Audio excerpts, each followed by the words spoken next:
PSGL. George Morgan here and Jack Canat. All the lights are currently lit here on track. And it is go, go, go! Contact between the Mercedes teammates. Denoso with a crafty maneuver up the inside. Masterclass from the Chilean. Crucial championship points on offer here. Do not count out Danny Beresne. Longe has done the job. This is for the win between these two. Freddie Rasmussen wins the United States Grand Prix. Alfie Butcher wins for the first time ever. Lucas Blakely takes the championship. It's Barry Foreman. Jarno Opmeer is your champion.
Ladies and gentlemen, welcome back to PSGL and welcome back to a brilliant championship that we have unfortunately missed a little bit. As we did have a bit of a break week last week, but it's good to be back in the hot seat. It's good to be back in the commentary box and of course joined by Omi here as well. It's good to be back with a one and only casting duo. So tell me, how are you feeling, Omi? Good to be back? Great to be back indeed. Really missed PSGL last Thursday. Now we return out to the streets of Monte Carlo. No better place to return for what is going to be an interesting few races. When we started the season, this was the little stretch of the season that we were really looking forward to with some really extraordinary circuits. Yeah, and of course, a reminder of the calendar and what we can expect to look forward to in this minor segment. We've got, of course, Monaco tonight, but all through December, it's a triple header of Britain, Silverstone, followed by the Netherlands, and heading to Jeddah Corniche circuit before the festive break. So it is quite the tight little set of circuits, but I don't see anything short of bangers here with this set of four. Yeah, absolutely. It's just going to be phenomenal racing as we've got all throughout the season, but there will definitely be a lot of attention on these next few couple of rounds, and I think it will definitely go a long way in deciding as well who are our championship contenders this season. So if any drivers want to be in that mix, they definitely need to perform, and it will definitely be a deciding part of the campaign. Yep, and we can take a quick look at the standings in just a moment, but wanted to take a special moment as well to thank everyone for the support and the feedback regarding some of the changes we've been making to production.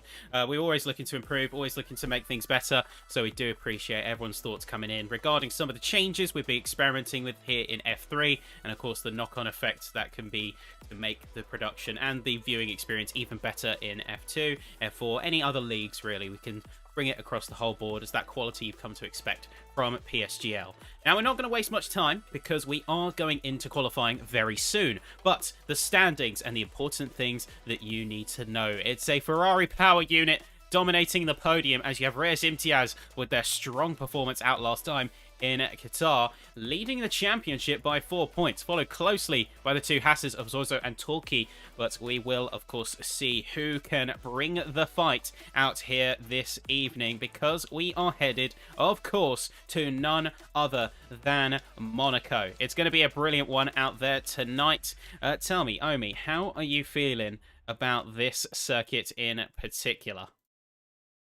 I think we definitely usually get a bit of a different race around this circuit. It's not your usual pass and repass stuff that we expect here in PSGL. The drivers do need to go in here with a different approach. It all starts in this session with the 1 point for pole that's available, but also the track position, which is also important on the streets of Monte Carlo, meaning that these drivers do need to try and get a good lap in this 18 minutes qualifying session. And then in the race, you need to pick when you're going to go for the moves. When you try go for some moves, it could lead to tears with contact. So they need to balance out risk versus reward throughout the 39 lap race, which will come up later on as well. And also at the same time, you cannot really always leave it for the last lap around this place, because there is absolutely no guarantee you're going to get through, with the main overtaking opportunity being down to the Nouvelle chicane. But of course, that has no DRS. Absolute no guarantees that you're going to get through on this circuit. So having track position can be more important than we usually see here in PSGL.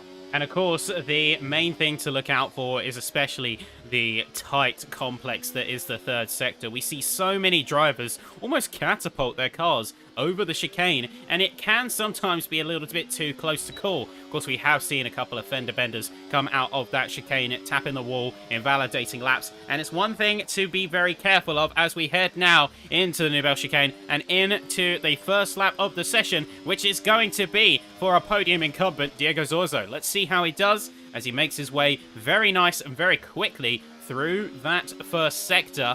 And now jumping quickly on the brakes all the way down to third gear. Notice how he doesn't shift down all the way.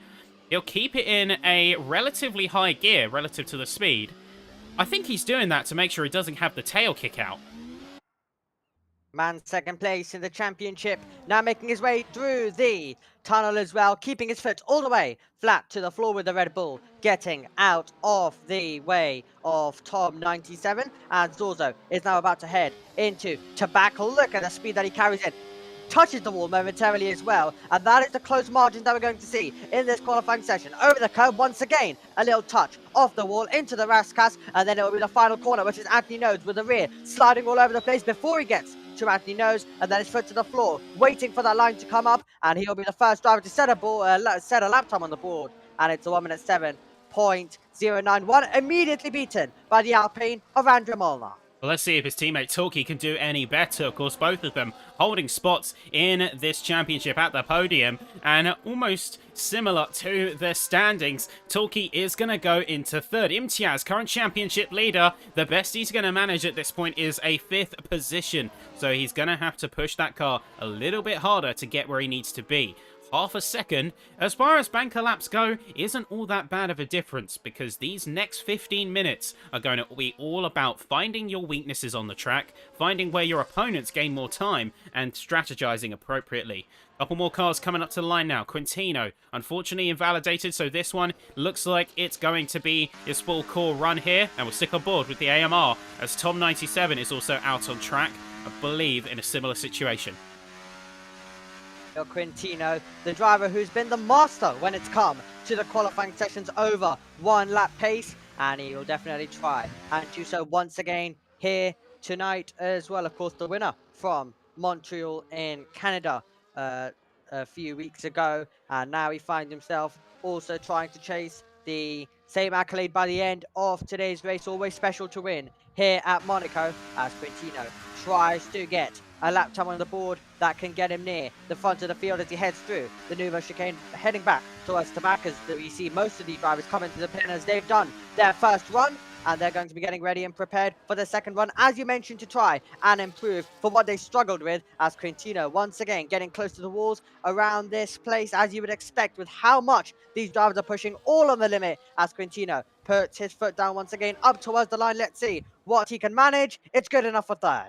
It's a strong qualifying lap and a good opener for Quintino after it looked like he might have messed up his initial run and taken a bit of hit in the confidence department. He's done a solid job, and now he is the only one or two to be in that second wave, as Tom 97 has a 108.4, and Thomas Laminen, who is on their outlap right now, is the only one yet to set a time on the boards in its entirety. So pressure is going to be on that McLaren right now to make something work. And a little bit of a tidbit, Molnar absolutely dominated sectors 1 and 3, but we have, in fact, Diego Zorzo, he's chopped 0.2 of a second off of Molnar's time in sector 2, so he might be dialing in his car a little bit differently here.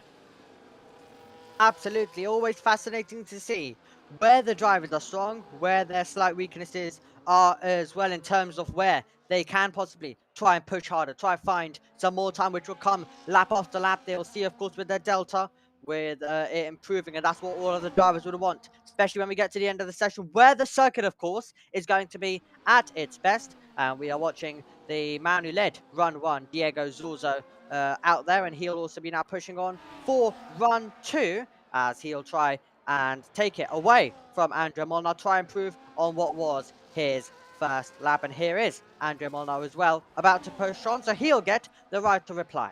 Let's keep an eye on that Alpine, because we want to see the kind of time he's able to make up in these different sectors, and where he's really able to push where the Haas can't quite. We'll see Zorzo go out ahead, and of course the first driver to set a time is going to be the first to go out on the second major wave, so that is to be expected. But keep an eye on how close he runs to the walls, and the gearing too.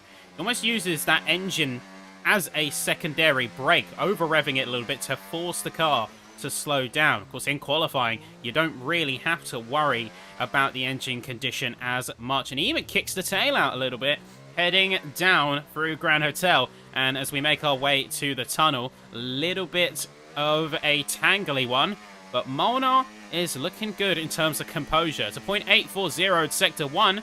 Sector 2, what kind of time will we expect? We'll find out as we head into Tabac.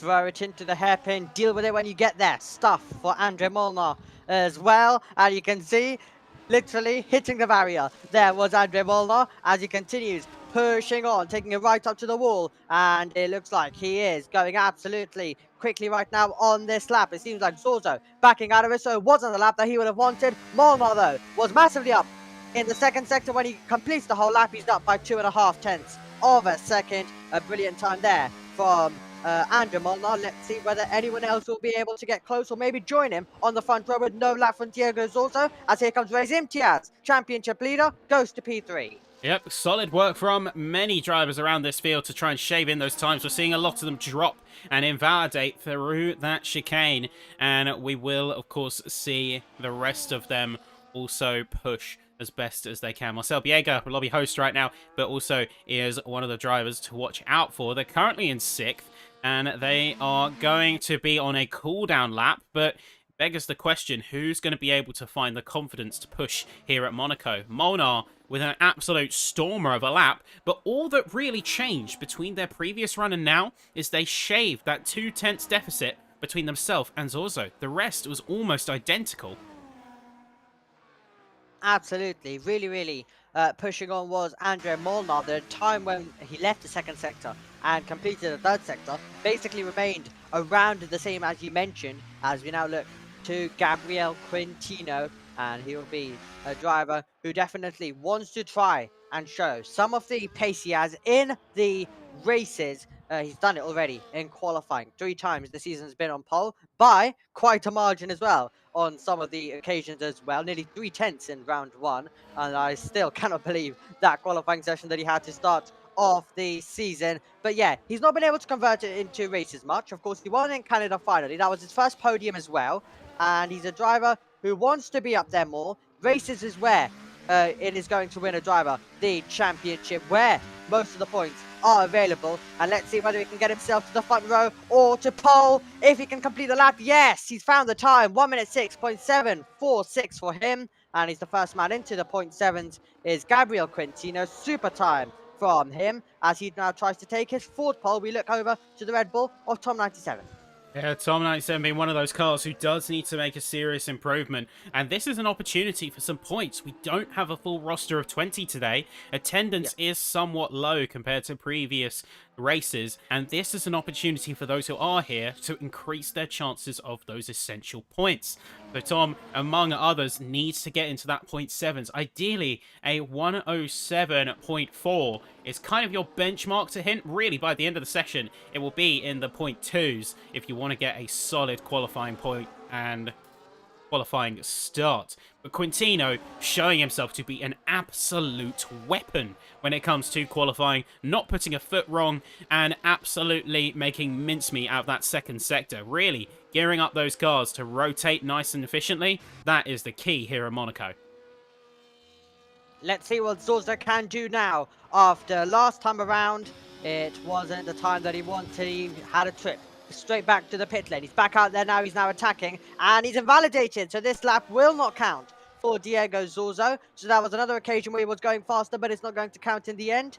As Linus Donovan 1.7 seconds down. The driver currently in 7th position in the order. He's 6th when it comes to the championship. Ryan Grob, right now the McLaren in 8th. He's also down in the first sector massively, so not pushing on properly this time around. 7 minutes to go on the clock with Quintino, Molnar, Zorzo, Razy Imtiaz and Larry Tulki. The top 5, the Hasses, continue to remain strong, as you mentioned earlier, with both of them being in the top 5.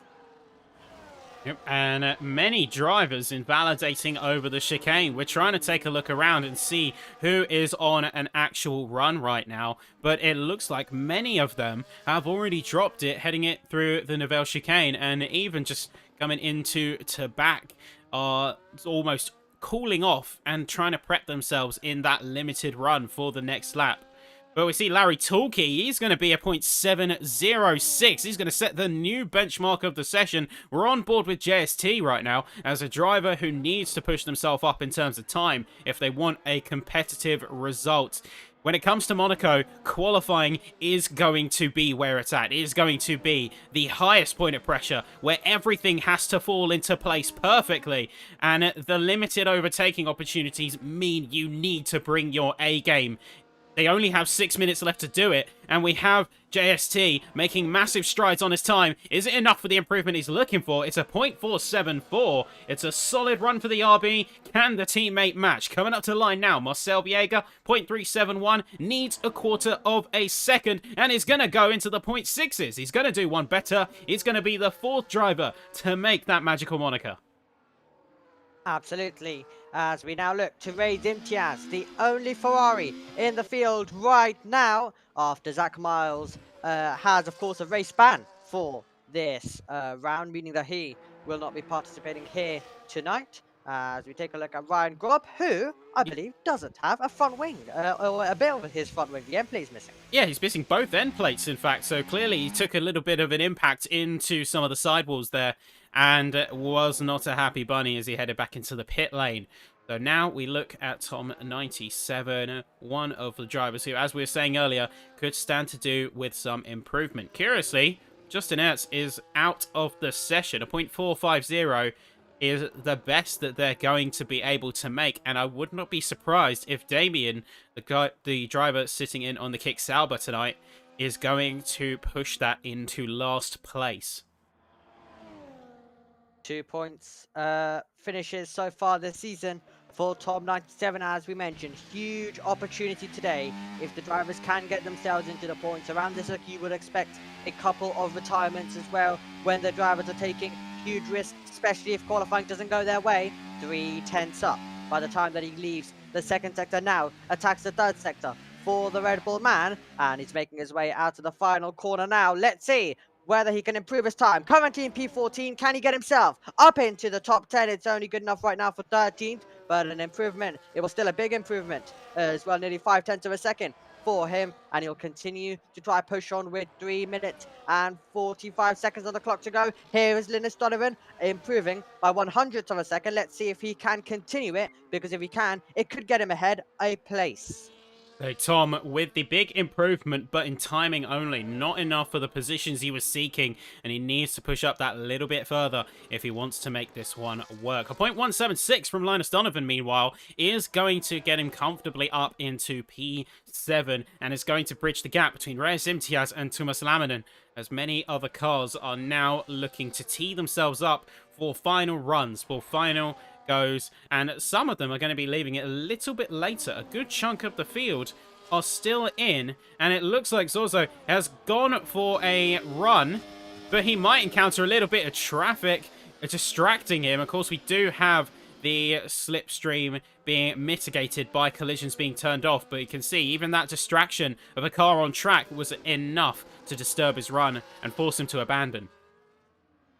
Yeah, it's nearly impossible around this circuit. With how much these drivers are pushing at such a high level, it's nearly impossible to be going through cars and also be focused, because you need absolute focus for a perfect lap around this place. And you can see he's immediately backed out of it because he just had no chance. It would have been a major distraction seeing 2 cars in front of him. And I think they might even start fighting for who is in front as well before they begin their next lap. And the Williams now finds himself ahead of Sasha Neeb. But yeah, you just really cannot push on around this place with a distraction like that. And he's gonna now find himself with a bit of clean road, and he can push on. So will this man Sasha Neeb.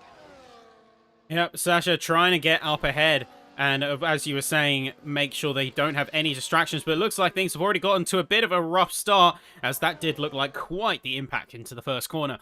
And heading up through the first sector, they remain committed. They remain committed to the push. It is still going to be 0.2 of a second faster than their previous. So very much a position and a lap worth pushing for. This is going to be their final run. They won't have any chance to go for another sender, but most of the field are now out on what they'd largely consider to be their last shot here at qualifying for a good position to start the race. Yeah, absolutely. Some of the last chances for these drivers, and straight over the Nouvelle Chicane for Sasha Neeb, which will turn our attention to Diego Zorta, the driver directly in behind, hitting the barrier as he makes his way through the swimming pool section, up by 0.5 of a second, and that 0.5 of a second could still be critical in jumping him up a few places. Less than a minute to go on the clock. What can the man who is second placed in the championship do as he comes across the line? Here we go then with the Haas man. Can he get into the top 3? Can. He's up to 3rd position. He's behind Quintino and his teammate Larry Tulke, but at least he's got himself an improvement that time around as we now cut to his teammate. Yeah, Tulke, of course, pushing hard, and did make quite the impact with the barriers. You can see almost how they throw the car over the chicane, as we were saying, and kick it over that sausage curb to get it to rotate and have the ideal line, while still bringing enough space. Coming through, though, it is going to be a solid lap for Tulke. It's a 0.687. It's a bigger improvement, particularly through that first sector. Are we going to see any recourse? This is Quintino coming up to the line and making the final 10 seconds his go-to opportunity. Molnar is not going to set another go, as they have invalidated and won't make it to the finish in time. Meanwhile, we have Damien, who is going to be pitting in. We have Sammy Simeone coming up to the line, just missing out on the opportunity to set another, and this is going to be curtains for many drivers here, but we will start to see the final times roll through.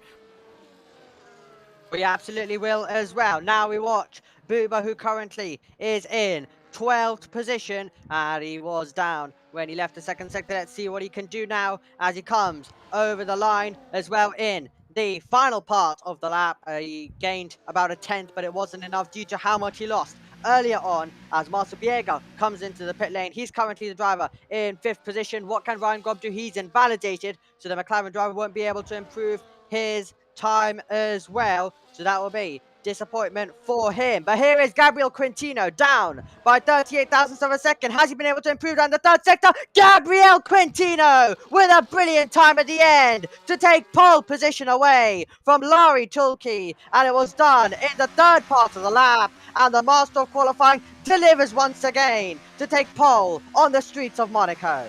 What a performance there from Quintino, and of course continuing to prove that statement that when it comes to qualifying, that Aston struggles to be beat. Of course, going to be setting a firm pole position and almost a 10th away from the next closest driver, being one of the Hasses, but great showing, and is absolutely made a mincemeat of that lap. And there we are. We can see the timings in full now. So Quintino will be your pole sitter alongside Tulke, and Zorzo with Molnar is going to be in the 2nd row. Biega and Imtiaz are going to be in row 3, followed by Ryan Grob, Linus Donovan, Sammy Simeone, and Thomas Lamminen making your top 10. Filling the rest of the field, you have JST, Bubar, Tom97, Sasha Neeb, Justin Ertz, and Damien Curiel. But quite a gap, honestly. I'd say quite an interesting gap between the drivers here. We've got 1.9 seconds, and that is a bit of a larger stretch than we are otherwise used to here.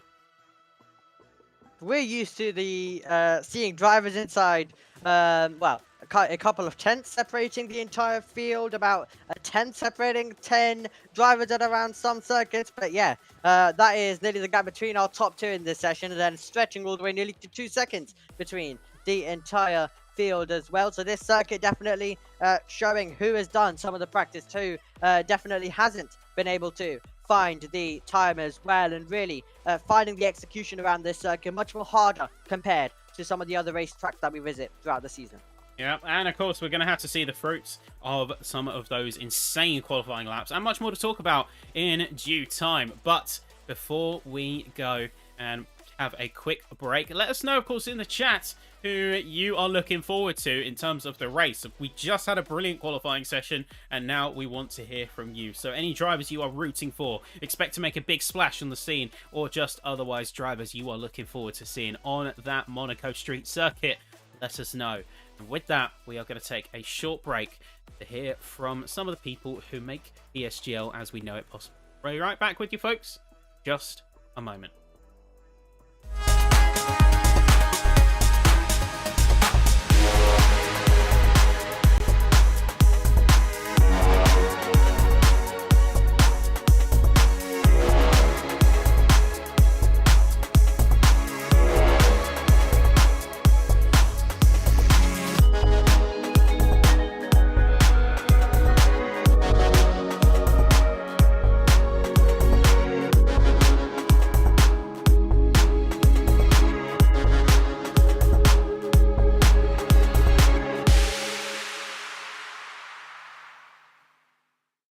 Welcome back, folks.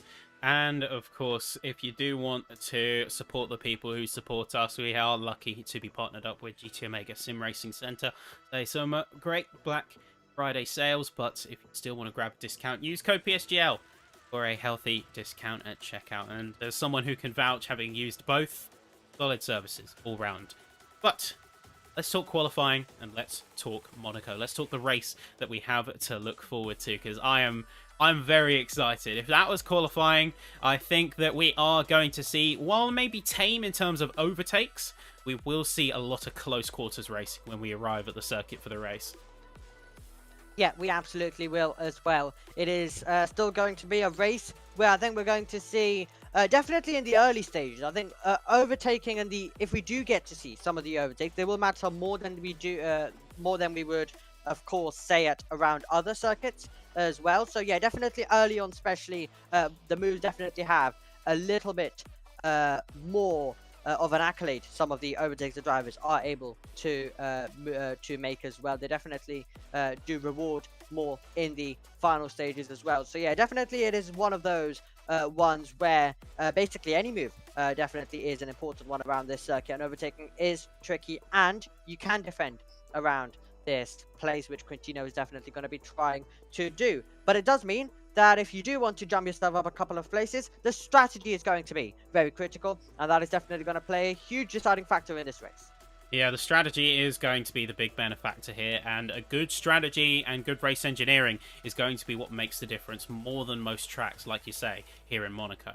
So this is going to be a great opportunity for the drivers who started out front, and particularly those who maybe struggle with a little bit of wheel-to-wheel combat and say struggle on the defensive driving front, might be able to leverage some advantage owing to the track conditions. I look at Quintino, absolute weapon in quali trim, but when it comes to the race, he can sometimes drop out of favour a little bit. This is going to be his ideal condition for him, so provided he has a good strategy, things are all but confirmed to go his way, and he's going to be the one driver that I will say I am looking forward to watching. And a reminder of the standings, folks, we do have sort of the moments of brilliance from Quintino. We had that win out in Canada, but otherwise it has been all at that top three, and those have been where a lot of eyes are trained, as we have Imtiaz also and Tulki.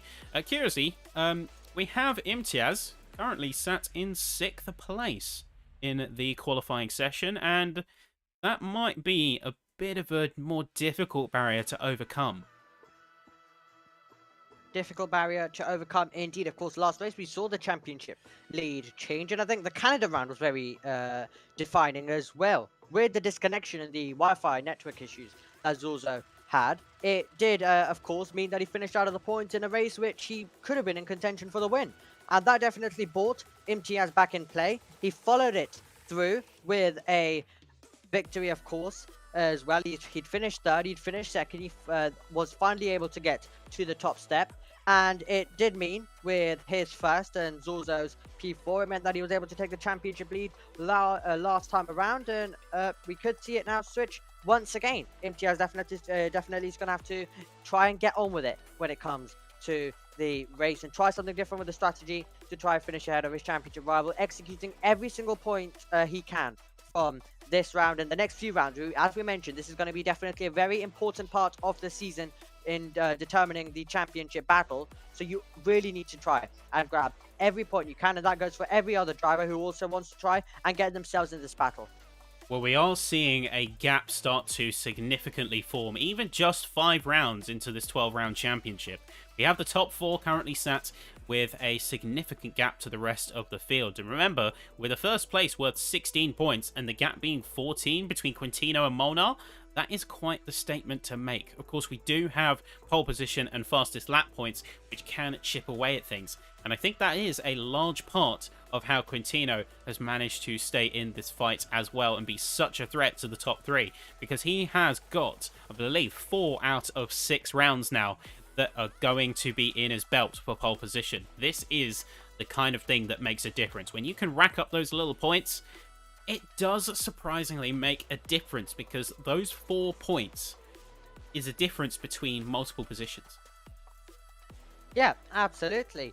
And those 4 points, of course, would put Zorzo tied with Ray's Imtiaz right now. We always see PSGL championships come down 2 points, and those points definitely can be the defining factor. It seems like when it comes to qualifying, Quintino, it's going to be hard for, most of the time, it's going to be hard for drivers to beat Quintino, so we expect him to continue racking up more of those points throughout qualifying, but it's going to be interesting to see how he approaches the races and continues it, because it will be hard for a lot of the other drivers if Quintino can start keeping it at the front of the field when we do get to the end of the race, and he's getting those extra points for pole, he's getting those fast stats, and then of course he's getting those high points in the races as well. So Quintino is definitely going to be one to watch. With of course his win now in Canada, he'll look to try and continue that with pole position here in Monaco, and track position, as we've already mentioned so many times, is so important. So a huge opportunity for him to today to continue closing in that championship lead as well.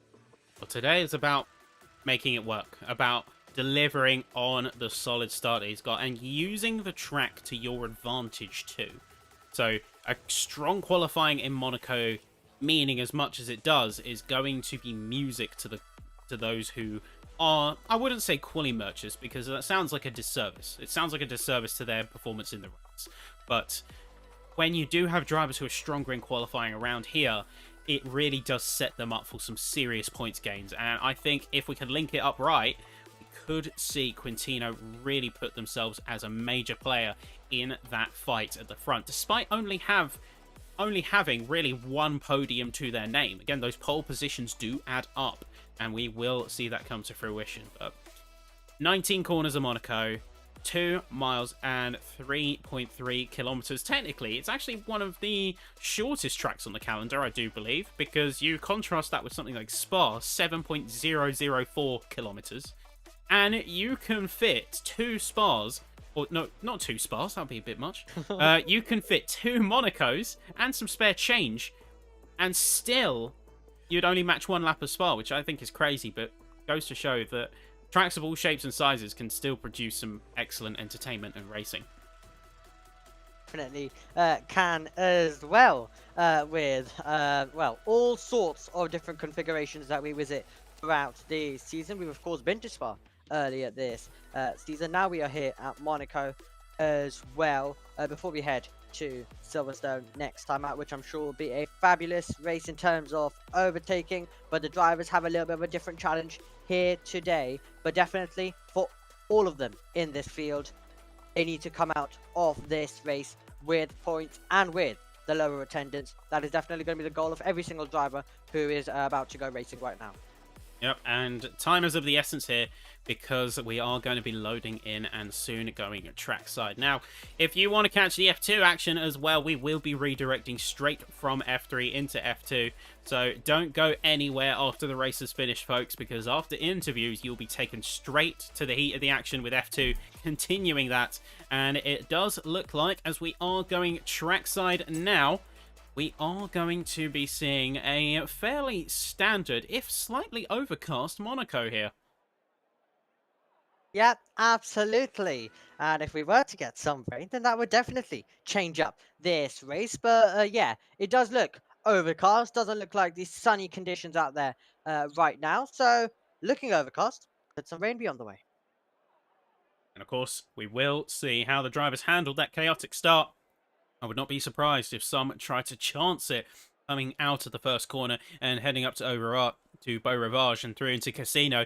Might see some of them try and fire it around the outside, see what they can get. Of course, first chicane, bit of a no-go, but we will see the bravery of these drivers as we will test their ability to fight. We will test their ability to want and to go for those positions, even if it puts them in a bit of a precarious space. How much do you want to fight for it? That's always going to be the question. Question certainly on my mind is, how are these racers going to make it out of these first couple of laps unscathed? They need to keep it clean, or that will definitely ruin their race in a big way. And we're about to find out how they're going to handle it as the lights are coming on. Yep, 5 red lights. The track is hot here at Monaco, and we will see the racers give it their all. We do see penalties already being shown. Grob and Viega getting hit with a jump start penalty, and this is going to be insult to them and how they're going to be able to manage the race. Tulki is going to be hot on the heels of Zorzo as we see Rez Imtiaz and Linus Donovan. They're going to go side by side through into Casino. That is a wall tap for the AMR. Jumping over the hump, Imtiaz forced to retreat into 8th place. Bit of a rough start for the championship leader. Absolutely. Here we go then. Down to the hairpin. Bit of contact getting tagged around as Sammy Simeone. And he was hit by Laminin as well in the background as the field tries to make their way through. As we see some side-by-side directly ahead between Sashini and KSD. And doesn't open the door. 3-1 in the tunnel. That is going to be so close. And unbelievably getting through is Booba on the inside line. And Booba trying to fight away by. And he's going to do so ahead of a Williams who's got damage. That is Sashini who was involved in the battling on the opening lap. And the question was, would they keep it clean? There is the answer. Yeah, they try their hardest, but in the end, the fight of one is going to triumph over another, and we do see a couple of end plates and bits of carbon flying off those cars, as we will now have Grob heading into the pit lane, also incurring a speeding penalty. Sasha Neeb going to be jumping in for repairing the wings along with Tom97. Grob on the retirement, of course, not going to be taking any chances with that, and he is going to be our first retiree just on lap 2 of 39 here at this session. Another, well, a driver gone then, meaning extra chance of points for some of them. Here is Linus Donovan, who's got the soft carbon of tyres, and that is why he is pushing Marcel Biega through these corners right now. On lap number 2, he's a driver who definitely wants to get on with it.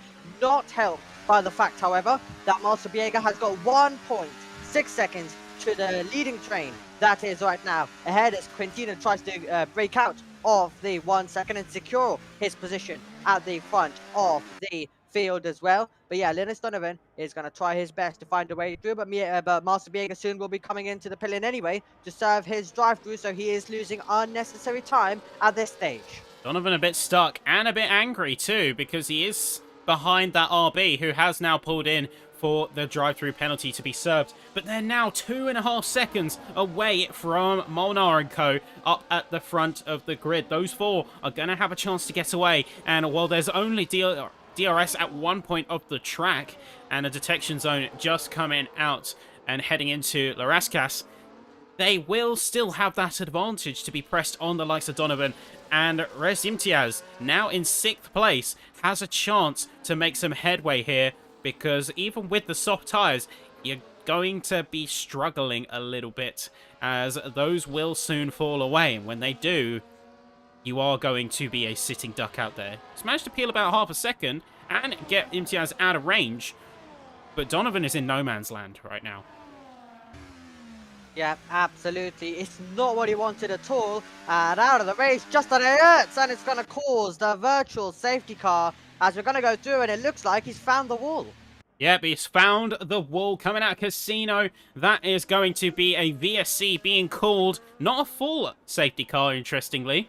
But we will see everyone quickly jump on the chance to get on to some different tyres. Zorzo is going to be one to stay out. Very curious as to the decision behind that. Maybe he sees that Torquay is going to be pitting in and he can't afford the double stack on his teammate, playing a wider team game and going for a longer initial stint, even if on the mediums like the rest. They were all going onto the hard compound, maybe seeing if they can take it through to the end of the race or switch out on a soft late game. So, Zorzo stays out. We've also got the two Kicksabos, Simeone and also Curiel, who joined us as a reserve here in F3, and it's his first race as well for him, as we now find ourselves the virtual safety car. But yeah, surprising that we did not get the full safety car for a car that was in the wall, but we've got a virtual safety car, meaning that we've got drivers who were able to come into the pit lane from fourth onwards. Now, another critical part of the virtual safety car is the restart. First of all, you need to make sure that you are green when it comes to the delta. That would be a drive-through penalty, but also getting a good reaction time on the restart, timing it right, is also very critical for making moves on a circuit like this. Yep, and with the VSC now being called off, it's time to go full speed once again. 4 laps in, and we have already seen fireworks happen on that racetrack. We've had an on-track retirement, we've had drive-through penalties, and it's time to see what these racers can really do when they put the pedal to the metal. Zorzo is going to be on the original set of mediums and is going to leverage that 5-second advantage he has on the 2 kick Saubers. But there will be, of course, that question mark, which is when they get to later in the race, it's going to be a toss-up as to who is going to come out on top. The safety car has given a bit of a time save to those who opted for a fresh set of tyres, and on the hards, they could really make this work with a longer stint if they are a bit more conservative on the rubber. So it's very nice to see all the friendly faces in chat as well. Do see you, Mr. Morgan, Mr. Richards, Gibson. Good to see you all there as well. And we hope that you're enjoying the show as always. But Torquay does have a chance here out of everyone. He is within a second of Quintino, and he could stand to benefit from a bit of push. Yeah, absolutely. Just the encouragement. Of course, around this circuit, the 1 second doesn't really assist the driver as much as it does at other places. But just being inside the 1 second just gives the driver the realization that there is an opportunity. And they definitely do find themselves in contention with battle as well. So they definitely try and get inside that 1 second, as the fastest lap is currently set by Sammy Simeone, with the other drivers about to come over the line as well. But the closest battle we've got right now on the circuit is Laminin, and he's putting the pressure on our championship leader, Ray's Imtiaz, as we ride on board with the McLaren driver. Well, there's plenty to play for here, and of course, Imtiaz, this could be make or break for his current championship lead. Remember, his main rivals are currently sat in 1st and 5th, so he needs to make that serious headway, and he needs to get a move on. He's going to be under pressure from Laminin, and this is just going to add to his current issues. Within half a second is a little bit dangerous, but I'd argue, even without the DRS zones, having someone in close proximity, it gives you something to aim for. It gives you that extra push, that extra drive you need to be able to catch up. If you don't have someone in front of you, almost watching how they drive, you can fall away because you don't always have that reference point. Absolutely, every little advantage definitely does help as well. You've got another close battle. This is between Andre Molnar. Looked super quick in qualifying. So did the driver directly ahead, Larry Chulki. And Quintino now coming up to a little bit of traffic. Now he's coming up to Curiel right now, who's in 3rd position. One of the drivers who did not pit. So that means that he could get held up a bit, which could bring Molnar and Chulki back into play as well. And Molnar definitely remaining in close proximity. And you really need to try catch your rival out around this circuit while trying also to keep it clean. So let's see whether Molnar is going to be able to pull it off for what would be a net 2nd place in the race. Or we can see him tailing. The Alpine is hungry for the spot, but hasn't really got a chance to be able to take it. And even then, Tulki is able to manage a little bit more of a gap, managing to stretch that distance out between himself and that A524. So we have got a little bit of a battle going on there, as well as a certain Quintino now in 4th place. I believe he was one of the drivers who opted for the tyre swap and is in the lead of that queue. So yes, he is going to be the most ahead in terms of the one-stoppers, as both the Kick Saubers opted to stay out alongside Zorzo. This is where he can make up some pace and start to move forward. Yep, absolutely. But this is going to also be a critical moment, as I mentioned just a second ago as well.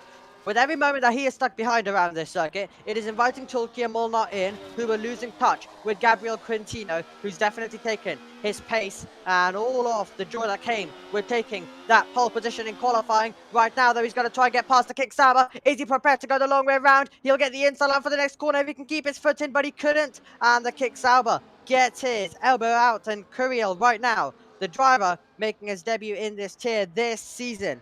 A new reserve, as I mentioned, definitely already showing what he is capable of in terms of defending. As Quintino closes in, let's see whether he can go for it into the Nouvelle chicane. The Aston Martin getting closer and closer, and he'll be forced a long way around. And right now, all out of shape on the exit. Can Quintino get to the inside when we get to Tabac? He's not going to risk it there. He knows that he's the race leader. He cannot afford to take any risks. But if we look directly behind, there is Tulki, and there is Andrea Molnar.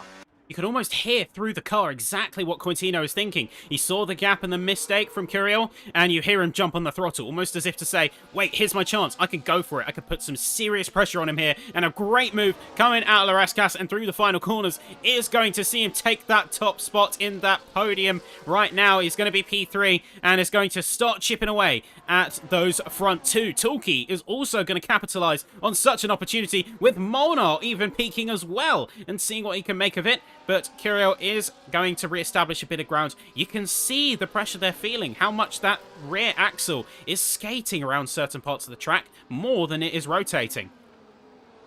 Yeah, absolutely.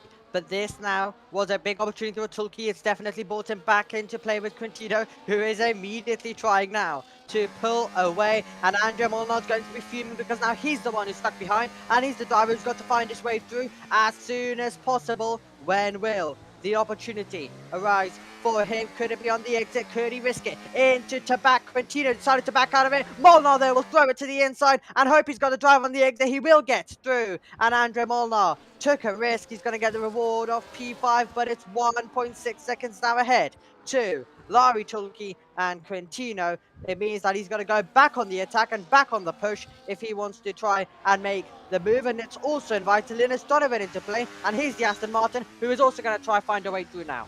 Remember, we've got a few different fights going on here. Curiel maybe struggling a little bit on those mediums, now 9 laps old, but it shouldn't really be the case. They should be roughly on parity with the hards in terms of relative grip. They should only start to see a major drop about 5 or 10 laps after this point. So I'm curious as to what's going on with Curiel and how they're managing that car. It could be the start of a slippery slope, as once that confidence drops, it's so hard to retain it and get it back again, especially when faced with such stiff competition. We jump up to our championship leader quickly, and we see he's in a bit of a sandwich right now. He's got Biega up ahead, 9 laps on the medium, and then he's got Thomas Lammen continuing that pressure and refusing to relent in the McLaren up in P10. So for the points-paying positions at the lower end of the scale, it's going to be a tough one to juggle. Indeed, it is definitely going to be a bit of a battle between these drivers. Reyes Imtiaz having to also think of the championship. Had a little look, just being large in the mirrors at this stage on Marcel Biega. As into the pit lane comes Curiel after dropping off massively on those medium combat tyres. He's not going to continue on, as it's really no point if he's just dropping off that much as well. So he's decided to come into the pit lane as Imtiaz will try and line up a move, try and line up an opportunity to try and get past. Could there be one in a few meters time? But he knows if he goes for a move that isn't on, or a move that could, of course, see him find himself drop behind Thomas Laminin, then that will definitely be costly for his race as well. So he's got to balance that out and keep that Thomas Laminin is directly behind. And we've seen basically since they made that pit stop, that Thomas Laminin does seem to have some good pace, and he was the one who was applying Razer MTS under quite a lot of pressure. So Razer MTS has to have that in the back of his mind. Donovan still stuck behind and not able to make the move. Now he's on the back of Andre Molnar. So let's see whether he can try make the move on Molnar, who was the driver trying to go on the attack on Tulki, and now it's the complete opposite end for him as he tries to defend. Remember, Donovan, the early runner on the softs, tried to get that upward momentum, and then the VSC allowed a lot of drivers to pit off of softs and mediums onto a hard compound, which they are looking to take towards the end of the race. But I'd honestly argue that they still have to pit anyway. If we are seeing the kinds of drops that we saw with Curiel, who has gone in now for a set of the hard compound tyres, we will maybe see quite the difficult situation for those at the front who have not taken the swap, and who have taken the swap as well, because they might have to pit out onto a late set of softs. Yeah, indeed. So that will definitely still be an interesting part of the race coming up as well. Here is Larry Tulki still just remaining inside the 1 second, still just being there, meaning that Quintino cannot make any errors as well, meaning that Quintino has to be focused at all times with Tulki there to capitalize if there is any mistakes, if there is any big moments. Imtiaz, Laminin, still not separated by anything on the back of Marcel Biega. You can see it's 0.2 of a second, so both of them are just going to be waiting for their chance to come in, as we also now see the battle on our screen as we head towards turn 1. And MTS gets close almost to this part of the circuit. Then it's all about, can he carry the momentum all the way up? It is a 1/10 of a second, gaining all the way. And he couldn't go to the outside. But was that a wide moment? It was a wide moment for Marcel Biega. MTS, our championship leader, trying to go through. And he'll go the long way round. And he'll take the place. Fighting back under braking is Biega. But he's got to try and keep an eye behind, because also trying to capitalize as Thomas Laminin as Imtiaz fights away up to P7. What a move there from Imtiaz, watching carefully as Biega takes it a little bit too narrow, almost baiting him out into an unfavourable position before firing it down, and through Casino managed to confirm the move. Did look a little bit sketchy through turn 3, through Massenet, but was able to hold their nerve, hold their tongue, and as we headed down into Mirabeau, was able to get it done. So quality move there from Imtiaz, but he's now got quite a new challenge on his hands, as some drivers are going to head into the pits off the mediums, and Imtiaz is going to be over 10 seconds away from the rest of the field. It's going to be a hard hurdle to overcome, and we look to the front, we can see Zorzo is 9 seconds ahead. Many others of his ilk have already pitted in. Quintino is 9 seconds behind, but he's already taken a stop. So depending on tyre conservation, could make something out of this, but we will of course have to wait and see as we get to the latter stages of the race what the strategy is really going to be, and who can leverage that strategy around the rest of the competition to gain some sneaky positions. Absolutely, and that will definitely be his goal as well, as we take a look at the never-ending story between these two, Linus Donovan and Andre Molnar. These two will continue on, and Linus Donovan will try and put similar pressure, try see a wide moment from Andre Molnar, as into the pit lane comes Diego Zorzo, and it's going to send Gabriel Contino, who has the net race lead, to the proper race lead once again. Here he is as he comes onto lap number 15 as the race leader, and he's got a over 1 second gap now over Larry Chulki, so he's been able to extend that out. Now we see Molnar and Donovan battling for that podium position, and Simeone is getting really close as well to raise Imtiaz, and it looks like he's been able to get through down to Sandoval. He was able to get through. Raise Imtiaz trying to fight back up the hill, but it's going to be the position gain for Sammy Simeone, who has got those fresh hard compound tyres, and he's now ahead of Imtiaz. Well, everyone pretty much going to be on the hard compounded tyre at this point, with the exception of Biega, currently in P9. Everyone now should be on a fairly equal footing. The hards are going to be very consistent with tyre life, very consistent with levels of grip, and they are going to be a predictable baseline. Now that they know everyone is going to be on them, It's now going to be about who is able to push that a little bit harder. And while the strategy won't decide much here, what it will decide is how these drivers set themselves up for the last 10 laps. I think, honestly, that Imtiaz could play a little bit of a game here with Simeone, could stay in the tail, could make this quite a high-pressure situation for them, and then force them into a mistake, kind of like they did with the move on Biega.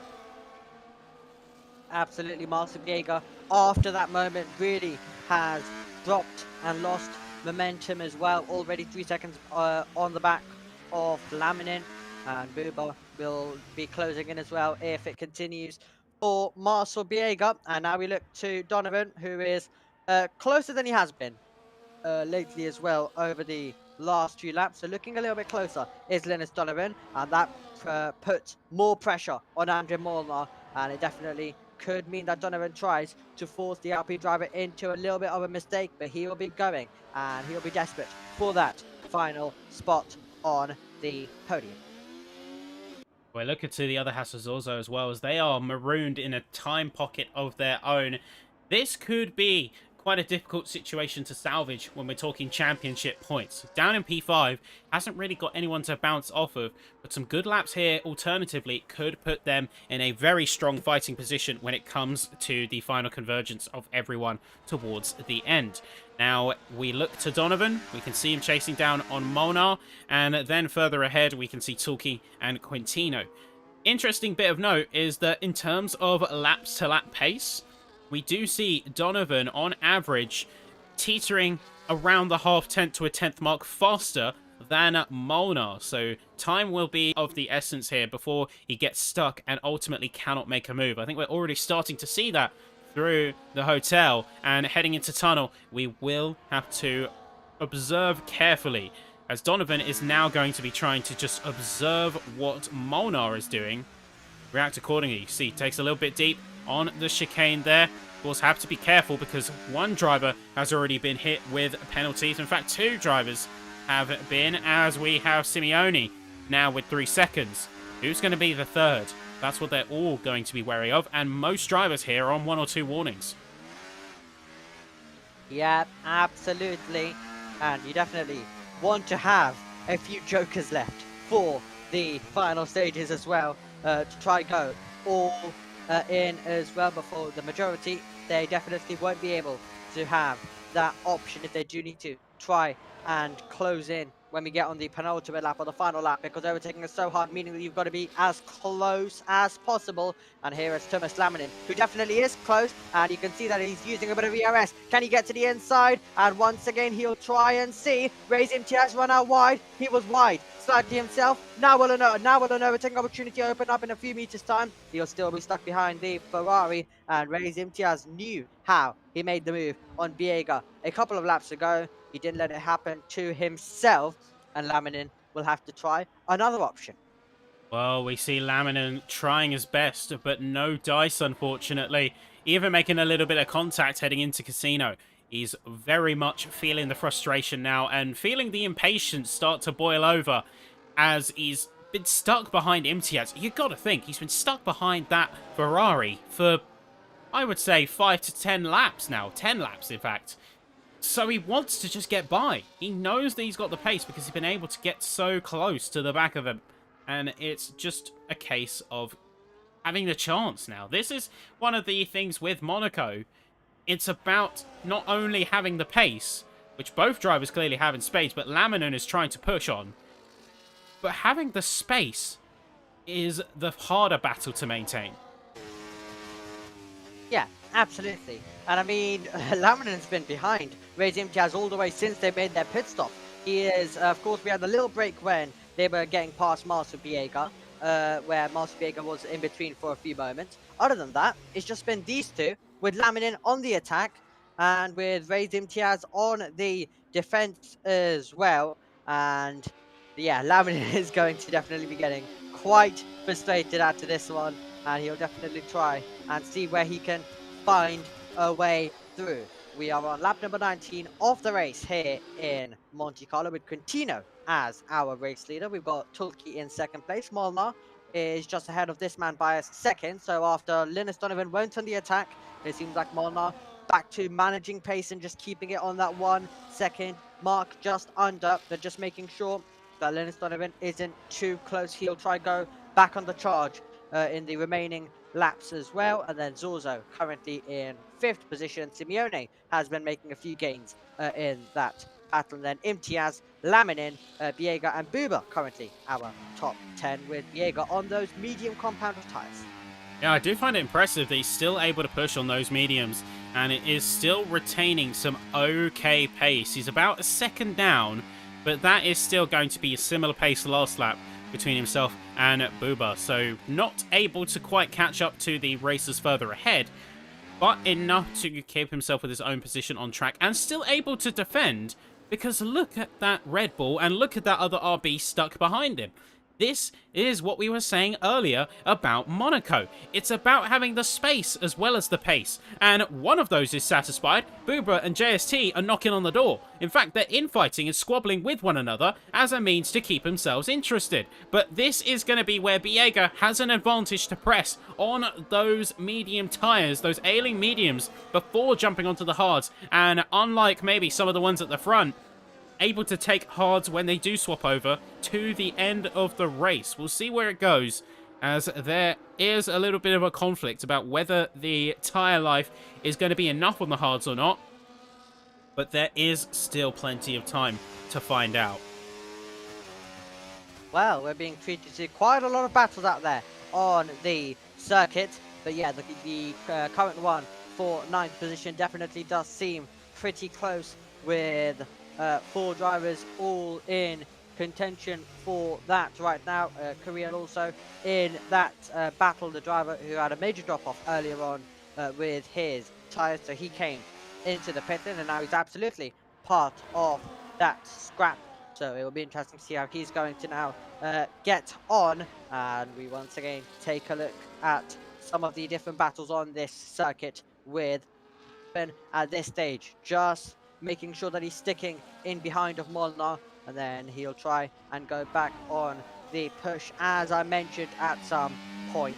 As we take a look at Buba, we go on board with him, who is trying to get past Biega. He's in a V-carb sandwich right now. You've got JSD, who was close to getting through last lap around at the Nouvelle chicane as well. So Buba having to be careful as well, and also getting attacked all the while by JSD.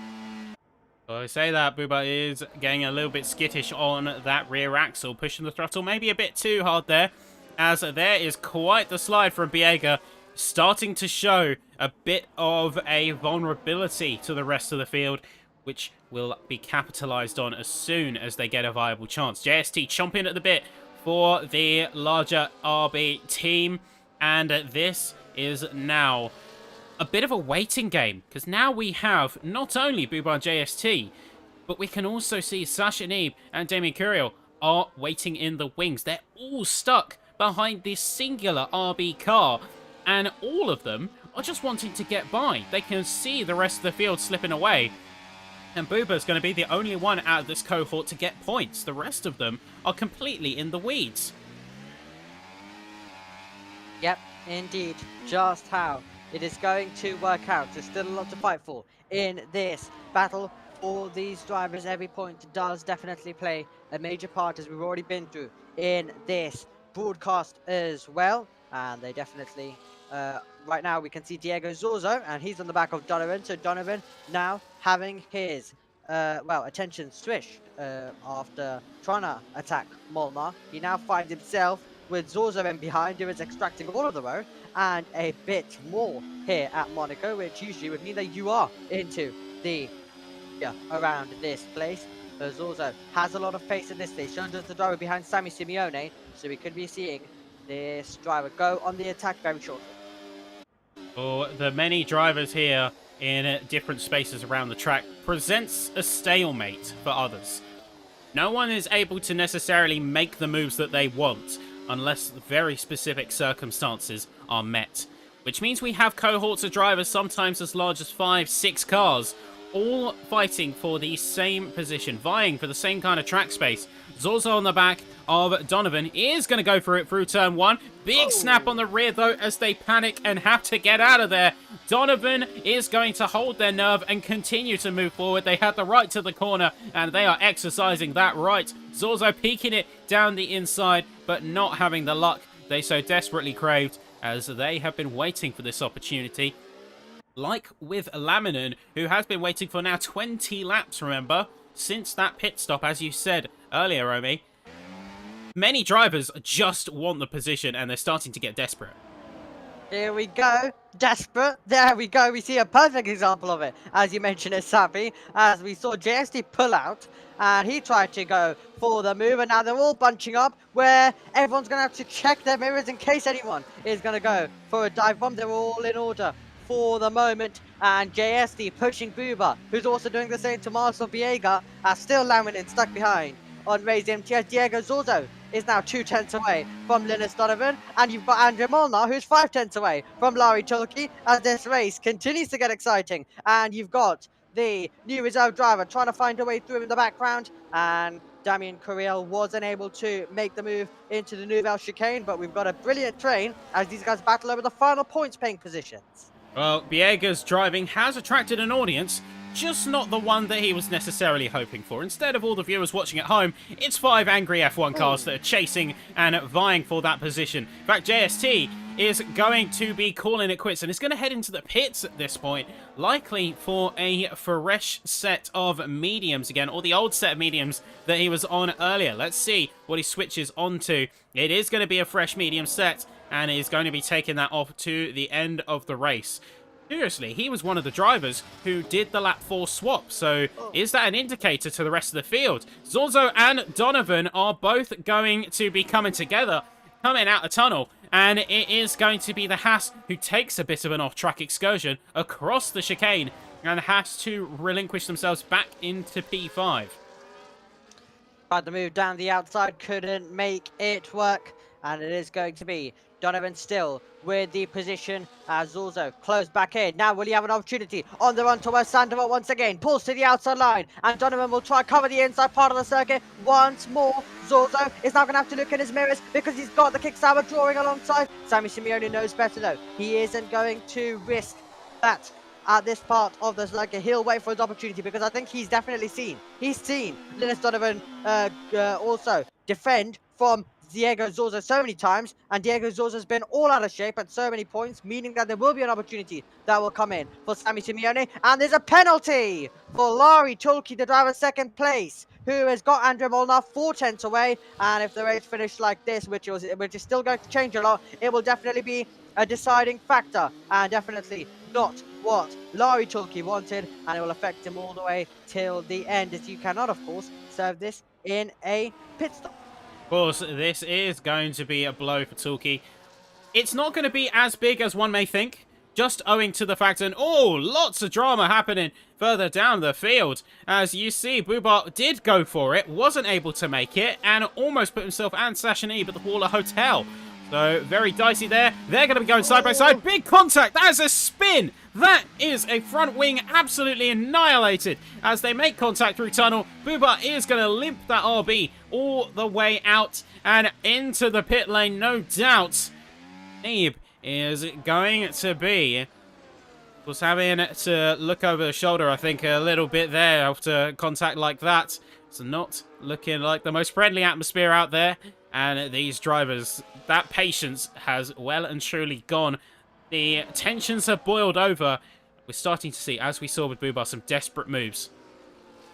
Yeah, we've also had 2 other moves. Laminin finally able to get to an Imtiaz. Also, we saw Zorzo get ahead of Linus Donovan. In the meantime, now we've got Sasha Neeb, who's getting ahead of Marcel Biego, or at least trying to, as there's all sorts going on around this circuit. All of a sudden, we're getting so many overtakes, and I thought Biego was going to send it up the inside of Sasha Neeb, and he couldn't do so. Donovan now with a time penalty. It's all happening. It's all happening all at once right now. Lap number 27 of this race, and it seems like all of the action happening at once for us, to a point where we don't know where to look.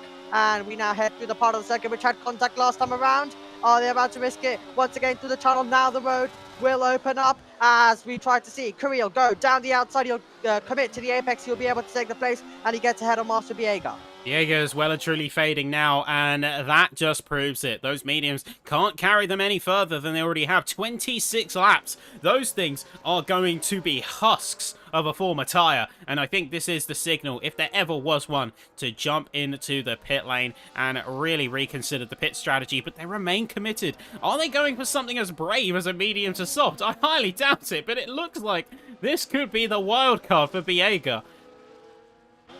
So many different strategy options, it's all happening right now. We're getting possibly a move coming up. Simeone trying to pull alongside. Can he get that one slowed down? And he'll be off the road. Donovan will try and fight back, but he couldn't do so. And Simeone later on the brakes squeezed basically all the way up until the barrier. And he got to the inside line and he got to 5th position as Boober's given a 10-second penalty for speeding in the pit lane. And he's also going to become our 3rd retirement of the race. I think after that little incident, I wouldn't be surprised. And would not be surprised if they had some choice words when it comes back to the pit side and to the paddock. There you go, 3 retirees. That means only 3 positions are non-points paying. So it's even more worthwhile for everyone remaining to stick it out and to see it to the end. We only have 10 laps left of full core racing, and it is going to be a fight to the very end. Indeed. So Quintino found himself 3-second gap. It went to 2.4 seconds. It's gone back up to 2.9 seconds as well. So that's all been happening. All the while, we see Sashanib get a 3-second time penalty, and Molnar continue to put the pressure. You can see them both make their way through the background as well. But yeah, we did see about 6/10 of dropping off by him. It seems like he's got it back very quickly, and it's back to 3 seconds. But he's got the time right now, and he's been in control all the way through of this race. And Tulki definitely has bigger issues at this stage with Molnar in behind, and Andrew Molnar getting closer and closer as we make our way down to Sandrock. Well, Torquay is only going to lose a single position, so Molnar is really just looking to make it an on-track loss rather than a stewarding loss.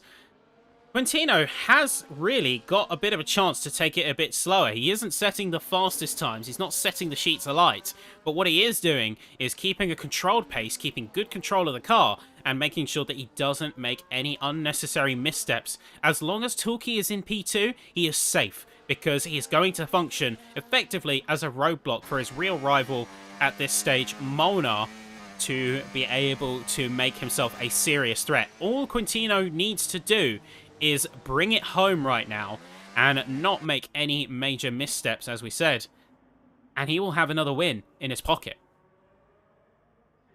Yeah, absolutely. It would be his 2nd race victory of the season, and that's exactly what he would be heading to.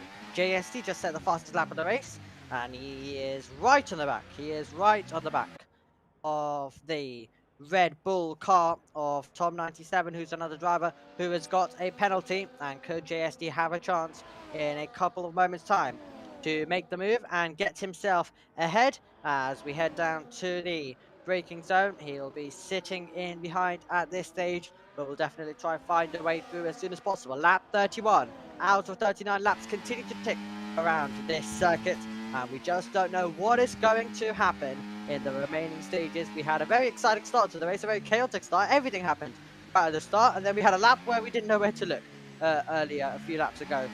So we've had a lot of action here in PSGL F3, and we see JSD over the line, still in behind, but he'll get the chance on this lap to try and force away by. Well, he's going to go side by side with the Red Bull. That's going to be Tom 97 under some serious pressure as JST fires it through in those first couple of corners, makes it work through Casino. Bit of a wiggle over the bump, and that is going to be, for the RB, a P11 spot, as we do see a new fastest lap make its way across. That is going to be courtesy of Biega. Now onto the soft tyres. He really went and did it. He's gone medium to soft.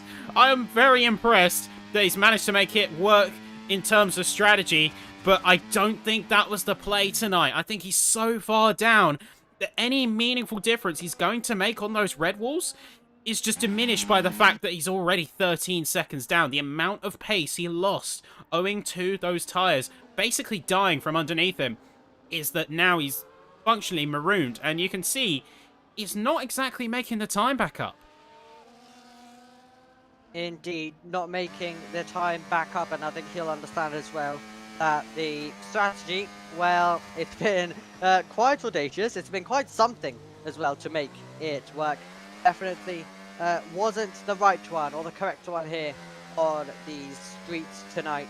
And here is Andre Molnar continuing to look back of the Haas driver of Lari Chulki, who is holding that second place at the moment, and he's closed in about a second to Quintino, who's still taking it nice and easy. He knows he's got the pace. If he wants to extend the gap, he'll extend the gap once more, but a bit of pushing needed by Chulki, being pushed around by Molnar, not being given a bit of a choice as well, as he needs to make sure that he's just finishing ahead at this stage. Does have the time penalty to his name at the same time, however.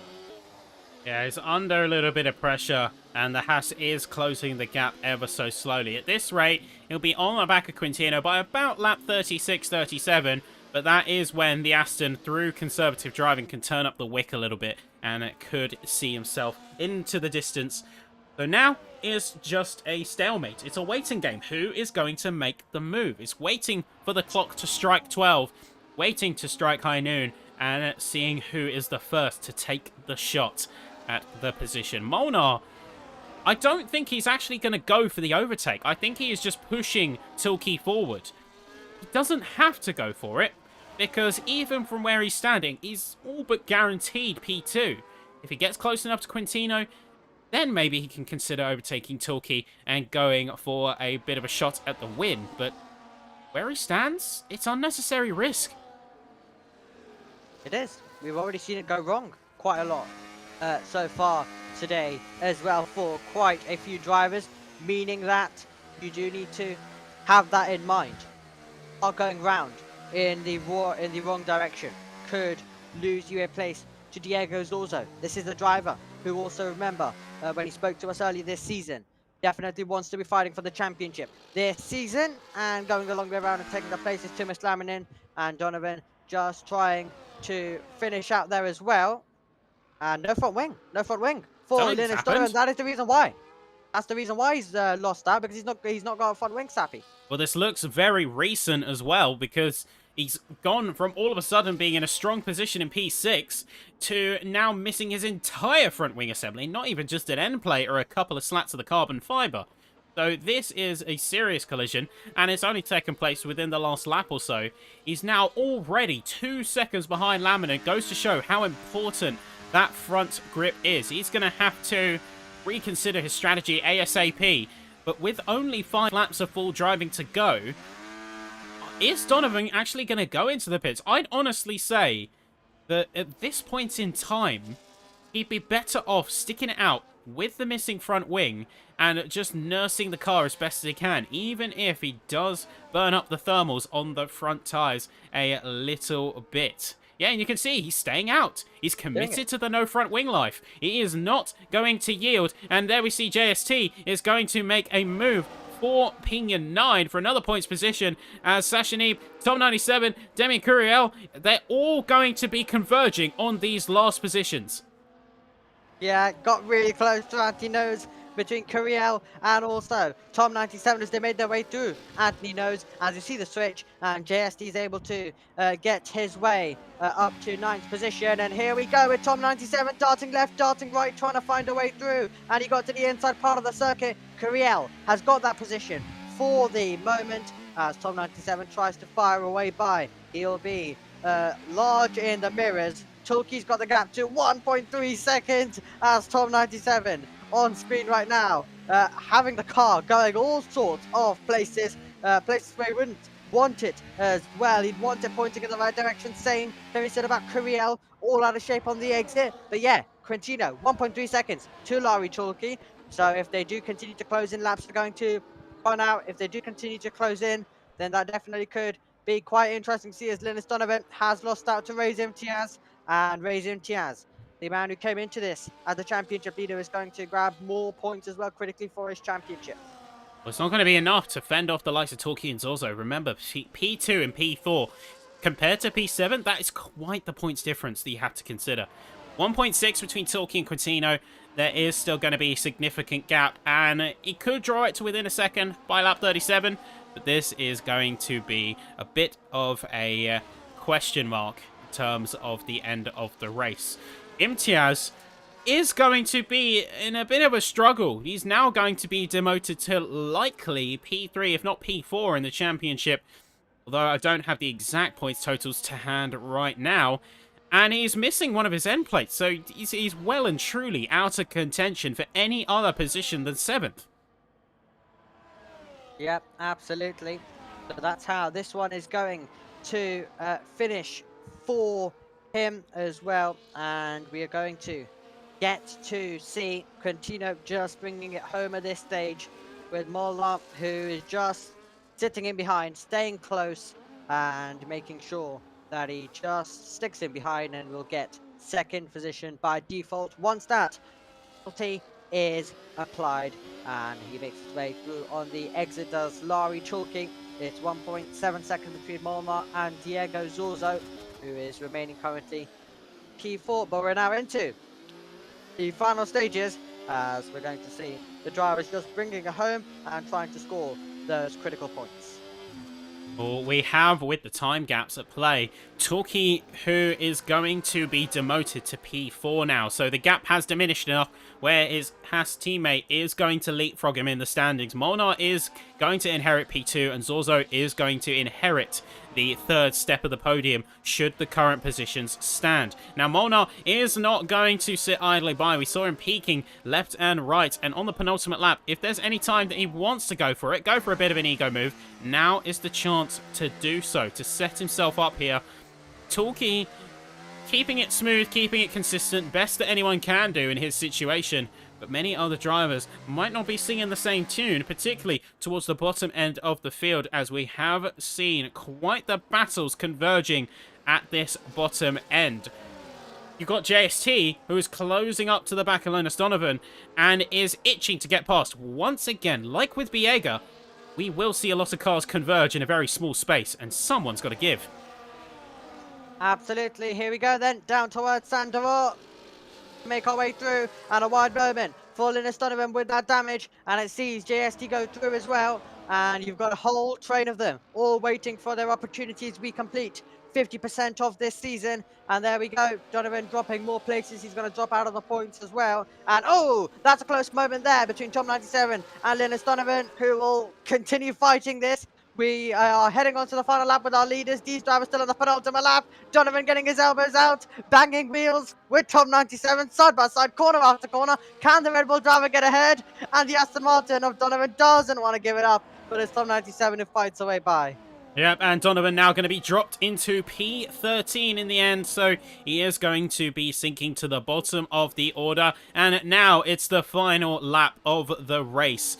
Quintino has taken control of this one and hasn't really put a foot wrong. He jumped onto the hards with the lap 4 cohort with the rest of them, and you can see the Brazilian flags flying through chat as they are going to be cheering for a certain VA driver.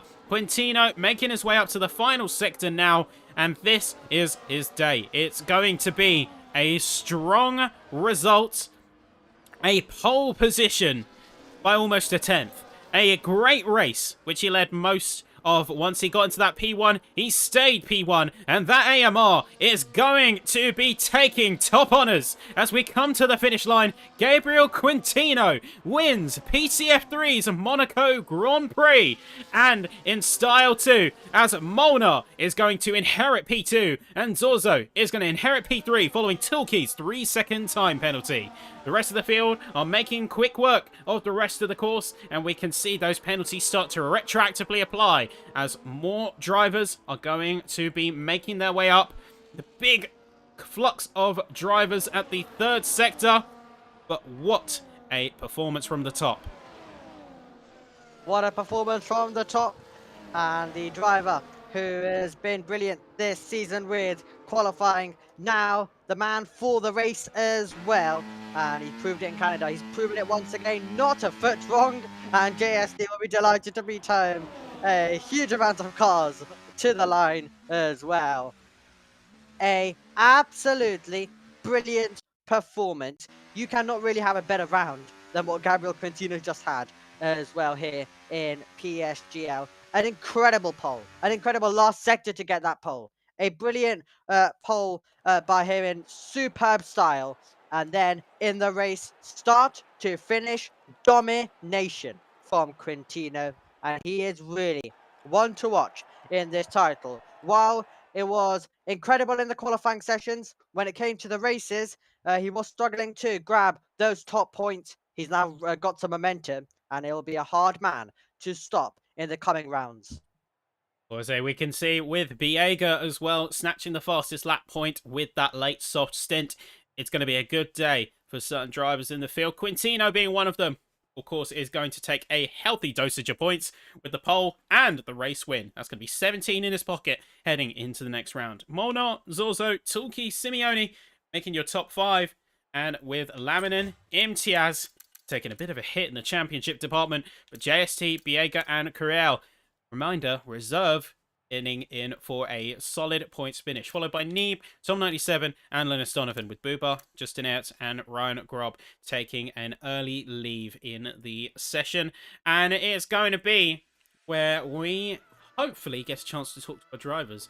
But what a performance had out there. What a performance indeed. And yeah, we hopefully will be able to speak to some of our drivers after the challenge that they have faced around Monte Carlo, and especially the drivers that have navigated the best around this circuit. So hopefully we will be able to speak to some of the drivers who've driven brilliantly today. Or hopefully see them pop up in the chat, ready to be moved in. And we will already see one of them. We will see Molnar, who has jumped in there. Hopefully get a chance to talk to the likes of Quintino as well as Zorzo, but not. That is no trouble, because I think their results and their on-track performances really do speak for themselves. They absolutely do. We've seen some absolutely extraordinary performances from both of them, and they definitely do the talking. And if the drivers are doing the talking on circuit, that's all that matters. I think we're going to get Molnar in, and we're going to see what he has to say following that performance. And let's grab him now. So, Andre, can you hear us in the commentary box? Yeah. Loud and clear. Yep, perfect. Well, it was good to have you, and a great performance out there on a track. How are you feeling with that P2 out there tonight? Actually, I'm a bit disappointed because last year I was the king of Monaco. I still have the world record on F123, but unfortunately I didn't really have time to prepare for this race, so I jumped in with a minimum practice, and I made a huge mistake on my lap because I invalidated it in the qualifying, and that cost me pole position because I actually did a 0.5, which would have been enough for pole. But yeah, it's a shame, but it is what it is. And then I got quite lucky during the race because of the VSC and because of Larry not being able, not Larry, actually Diego, not being able to pit under VSC.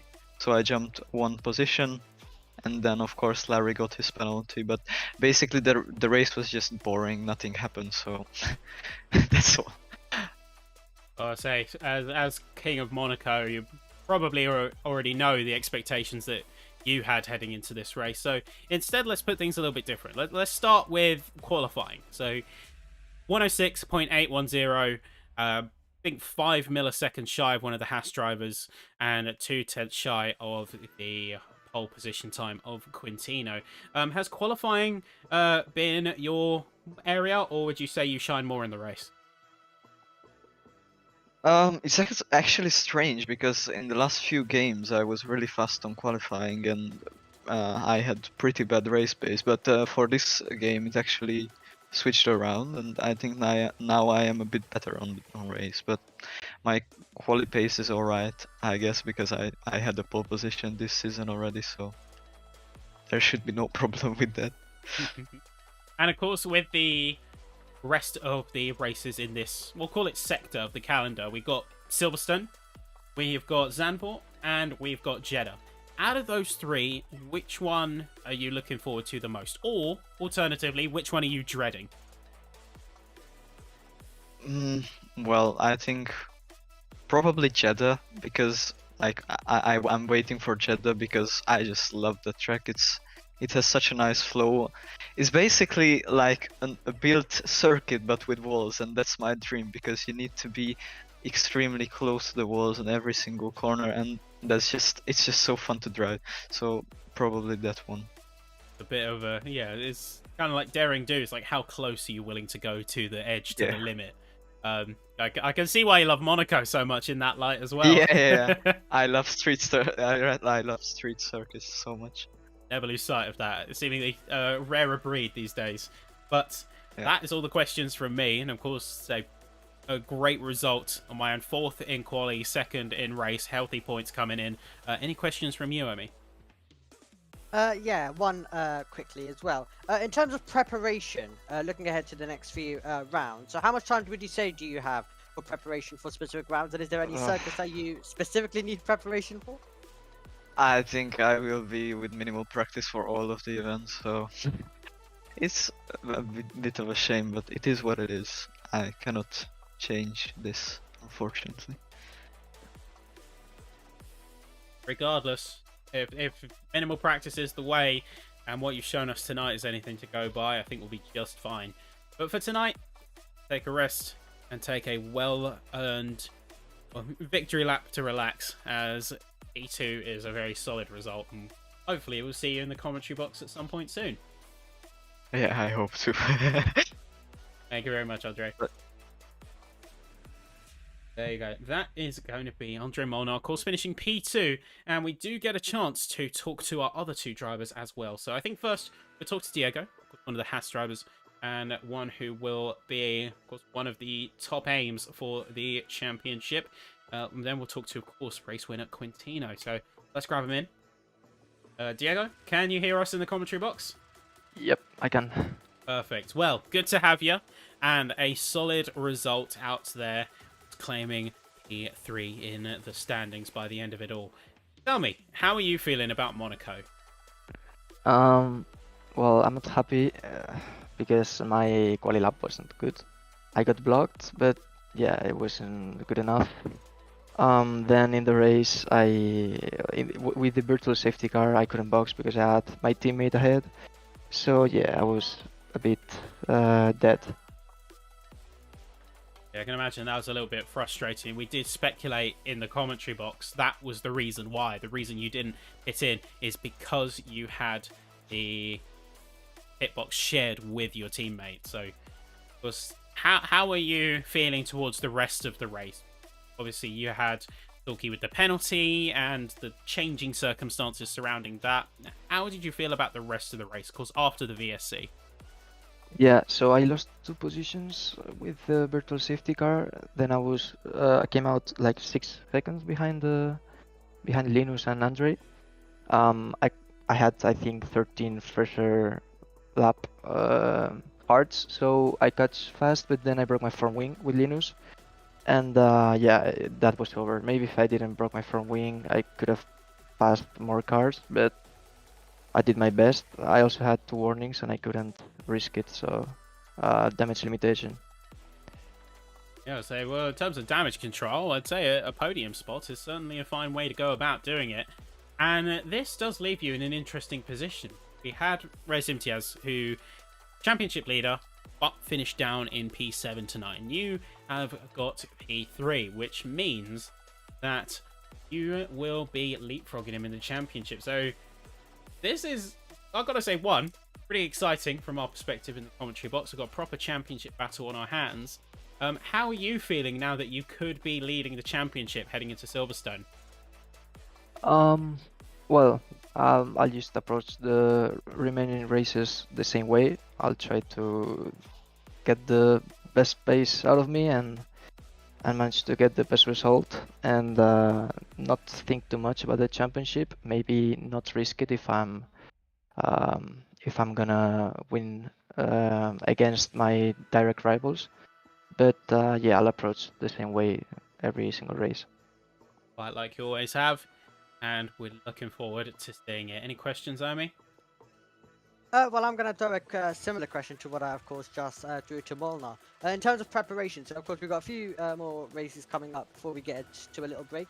So, so how much time would you say you'll have in terms of preparation, and is there any specific circuits that you think you'll need it for?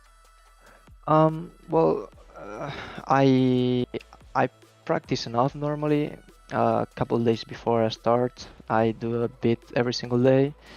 And in terms of tracks, I will have to practice a lot because they're not good tracks for me. I am Silverstone, yeah, it's not too bad, but then the Netherlands or Las Vegas, yeah, not good enough. So I'll have to find pace. Looking forward to seeing how that runs out for you. But in terms of tonight, a solid result. You say wasn't the best qualifying, but you still did get P3 in quali as well, and then converting that 1-1 for the race. So great job all round, and a well-earned podium. Looking forward to seeing what you do in future rounds. Thank you so much. And that leaves us with one driver left. Of course, one only race winner, pole position holder, and currently one of the drivers who could be thoroughly making a splash in the championship fight. Let's bring him in. Quintino, can you hear us? Yeah.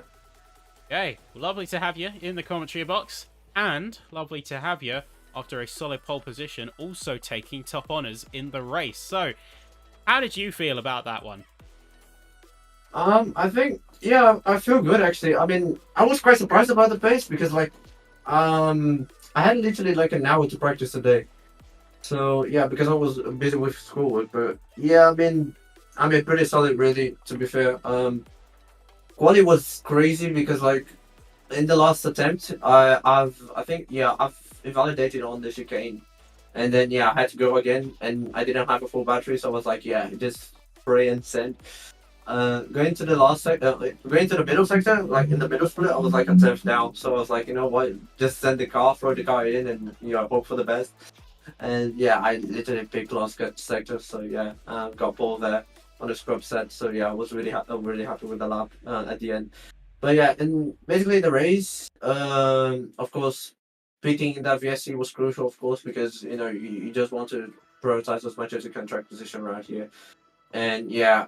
In the middle, yeah, until like the middle part of the race, I'll open up safe gap to Larry, and then in the last 10 laps, I just bring the car home. Really, I was literally, yeah, pretty far away from the walls, like 20 meters or something every single lap. So yeah, I mean, I'm pretty happy, of course, about the win, and yeah, good momentum now to carry on from the championship from now on.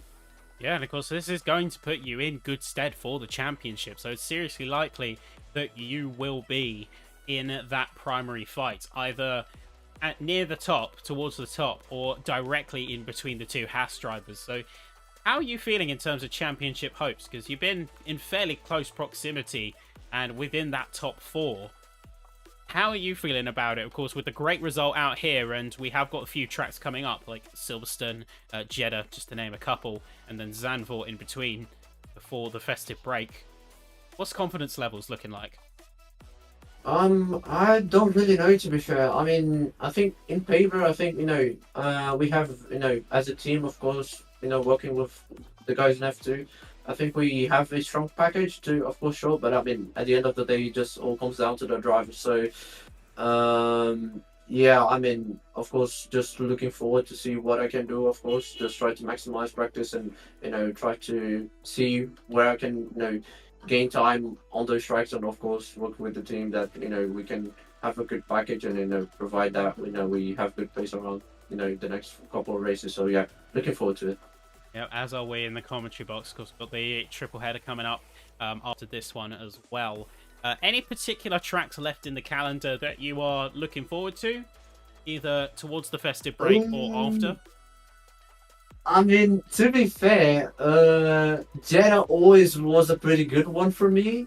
Maybe it's one of my best tracks on the game, but like I don't want to get hopes up. So I mean, let's see. I mean, to be fair, you know, we've got pretty tricky tracks coming up. Jeddah is one of them, of course, because it's a free circuit. Then you know, anything can happen. Silverstone as well is a track that everyone's pretty much tight. And Zandvoort, of course. To be fair, I don't know if anyone has done any Zandvoort on this game, which yeah, it's kind of an unknown, let's say. So yeah, looking forward to it, especially Jeddah. But if I could reveal something, to be fair, I cannot reveal anything because yeah, anything can happen. So yeah, looking forward to it.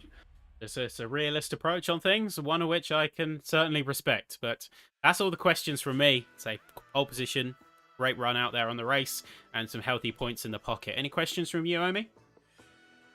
Nothing from me, but honestly, brilliant performance once again today, and hopefully we get to speak to you more throughout the rest of this season. Okay, thank you so much. I appreciate that. And that, ladies and gentlemen, was Quintino. And that is where we are going to take our leave for this one. Of course, we had a brilliant race out there today. We've had an amazing set of drivers out on track. F3 never fails to disappoint, and they will continue to impress, as next track is going to be Silverstone. It is going to be Great Britain, and it is going to be quite an exhilarating show. You know the track, you know its history, and you know what to expect. The racers are going to have quite a challenge on their hands when we arrive there next week. So from all of us here and for the rest of the season, thank you all for watching. Of course, use code PSGL at Sim Racing Centre and GT Omega for a healthy discount, and for everyone who has supported us. Stick with us, as we will be jumping straight to F2 after this broadcast concludes. But thank you all for watching. As always, we will see you next time for Silverstone. And from both of us in the commentary box, take care. Have a great rest of your night. Join us over in F2. We'll see you very soon. Take care and bye.